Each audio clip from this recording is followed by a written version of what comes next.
semuanya, nama aku Kian Kristianti, entrepreneur and self-growth enthusiast, and welcome to my channel.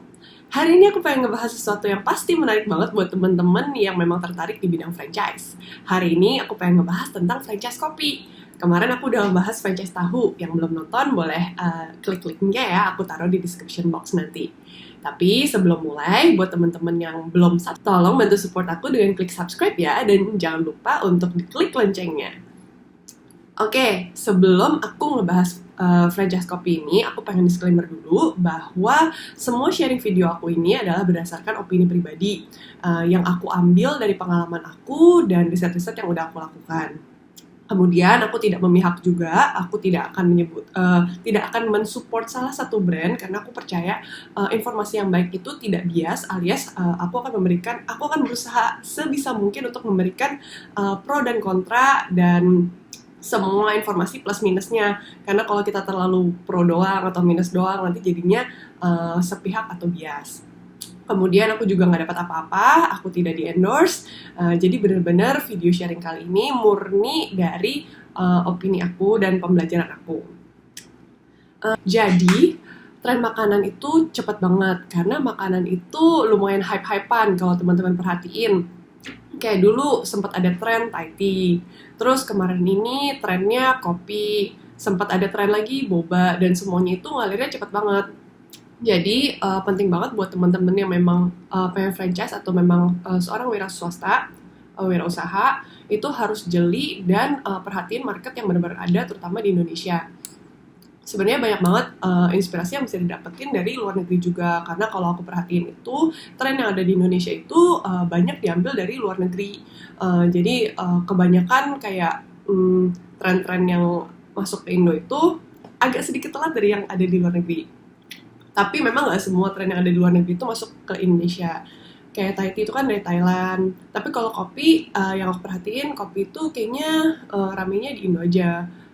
Kalau di luar mungkin coffee shop, tapi harganya kan memang relatif lebih mahal. Kalau di Indo ini tren kopi memang dia harganya dibuat supaya terjangkau buat masyarakat pada umumnya.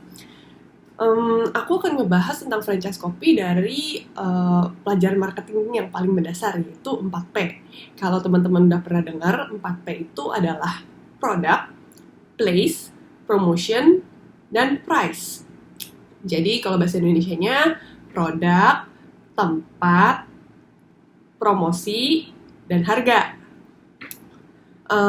Aku ngerasa kayak dari 4 aspek ini lebih mudah untuk menjelaskan dan mungkin belajar bareng-bareng jadinya. Oke, kita bahas dari yang pertama dulu ya, yaitu produk. Tentu produknya kopi.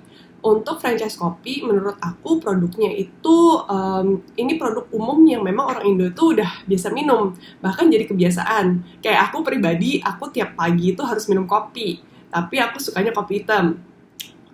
Kemudian kalau biasanya orang itu kan, kalau orang Indo punya habit biasanya meeting di kafe dan minum kopi. Kopi itu kayak, ya kopi itu bener-bener komoditas lah ya, kayak pasti semua orang minum gitu. Jadi menurut aku produknya itu long term. Terus kemudian ini mulai di branding dan dibuat sama brand-brand kopi yang ada di Indonesia itu sebagai jajanan, karena mereka mulai berinovasi dengan resep-resepnya buat ini jadi lebih menarik dan nggak cuma sekedar kopi doang. Beda sama gitu. Terus menurut aku pembuatannya pun cukup mudah. Walaupun kalau memang mau kopi yang berkualitas banget, kamu nggak bisa harap banyak dari booth-booth kopi yang seperti ini gitu loh. Tapi aku juga ngeliat kalau beberapa brand kopi itu kualitasnya bagus. Nah, jadi menurut aku pembuatannya pun cukup mudah, kualitasnya pun mungkin nggak akan terlalu beda jauh sama standar yang udah ditaruh sama master franchise-nya. Jadi cukup gampang sih untuk produknya ya. Kemudian untuk tempat yang paling cocok buat franchise kopi ini menurut aku adalah tempat kerja. Tempat kerja seperti kantor atau kantor pasti ramai banget. Terus kemudian university atau tempat kuliahan, karena aku juga notice anak-anak kuliahan udah pada minum kopi nih. Kemudian tempat-tempat yang rame seperti mall atau mungkin ruko-ruko makanan gitu yang memang banyak pengunjungnya.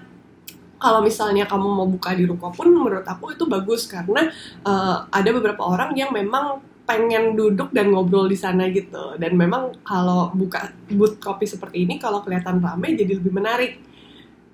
Kemudian untuk promosi, ketika kamu mau ambil franchise kopi, kamu mesti ngeliat brand ini konsisten nggak promosiin terus produk-produk kopinya. Terus gimana cara dia engage dengan customer? Apakah dia bikin promosi-promosi yang jadinya tuh customer loyal sama si brand ini? Terus apakah dia up to date dengan tren-tren baru? Karena kalau produknya itu doang pasti nggak menarik dong, pasti orang juga lama-lama bosen. Jadi kamu mesti lihat apakah mereka ada rencana untuk bikin resep-resep baru dan bakal ngeliatin tren-tren yang akan datang nggak. Yang terakhir adalah harga dari produknya. Nah ini penting juga, kamu bukan hanya perlu lihat harga dari produk akhirnya, tapi kamu perlu untuk survei di lokasi tempat kamu mau buka franchise-nya. Kalau bisa, kamu tanya-tanya orang sekitar atau lihat kondisi sekitaran kamu. Harga makanannya berapa, harga minumannya berapa, harganya itu hampir-hampir mirip nggak sama harga kopi yang mau kamu jual ini.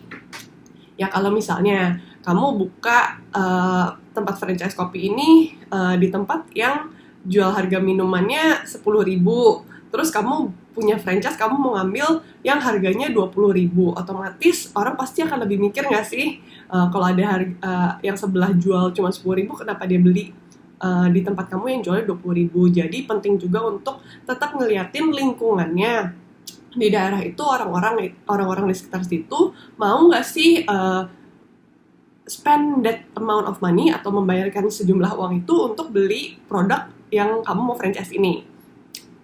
Nah, kemudian aku mau lanjut ke range harga franchise dari paket franchise kopi. Nah, franchise kopi ini kan ada banyak banget ya. Ada kopi Janji Jiwa, kopi Su, kopi Wolu, Arah Kopi, banyak banget gitu. Tapi setelah aku lihat-lihat, harga franchise-nya itu range-nya tuh lumayan jauh ya. Kalau ada yang murah tuh bisa sekitar 10 jutaan, tapi yang paling mahal bisa sampai 200 juta. Tapi yang brand-brand cukup terkenal ini, yang mungkin kamu udah sering dengar, itu range harganya tuh sekitar 70 sampai 100 juta. Itu baru paketnya aja ya. Dan aku mau ngingetin kalau kamu buka franchise, kamu mesti hitung bukan cuma harga paket franchise-nya doang, tapi kamu mesti ngitung harga sewa tempat, untuk bayar gaji staff, terus bayar bahan baku, bayar sewa listrik, dan lain-lainnya. Jadi biasanya aku menyarankan untuk siapin dana atau budget 2 kali lipat dari harga paket franchise-nya. Kemudian, apa aja sih yang perlu kamu perhatiin ketika kamu mau ambil paket franchise ini? Pastinya biasanya kamu minta proposalnya dulu dong. Habis punya proposalnya, kamu cek, dia ada minta royalty fee nggak? Karena beda-beda franchise itu menawarkan sistem yang beda-beda. Ada yang bayar royalty fee, ada yang minta semacam sharing profit. Nah, itu kamu mesti lihat dulu. Kemudian dicek paketnya itu dengan sejumlah harga itu dapat apa aja. Dapat alat-alatnya nggak? Dapat bahan bakunya nggak? Terus yang perlu ditanyain lagi adalah GrabFood dan GoFood-nya didaftarin nggak? Kalau nggak didaftarin, kamu daftar sendiri, apakah kamu nggak masalah? Kemudian perlu dicek jangka lama atau jangka waktu franchise-nya.